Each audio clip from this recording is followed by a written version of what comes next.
So for ECE 41201 Group 10, here's our Lab 3 demo. So I just programmed the board and we see the Terra term here. So I'm going to first click L for LCD, and if we look at the LCD, it has all our team names scrolling horizontally. And then there'll be a blank space, and then the names will come back, and then if I do a key press, like spacebar, it'll stop scrolling and return back to the console. So then if I do the temperature with A, it's reading 78 degrees right now. And then if I have an ice pack here, and here's the thermistor. So if I touch the thermistor with the ice pack, just wait a minute. We can see the temperature is slowly dropping. Yeah.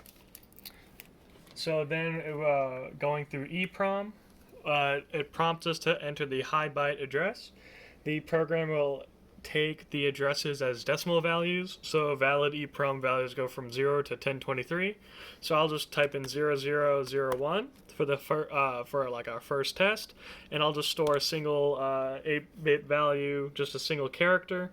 And then if we read from that address, you can see I click the lowercase r.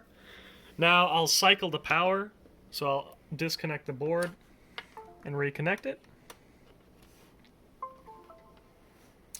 And open up EEPROM. This time I'll be writing to a different address, and then whatever value. And then if I read back from 0001, I can see that the value is still stored there.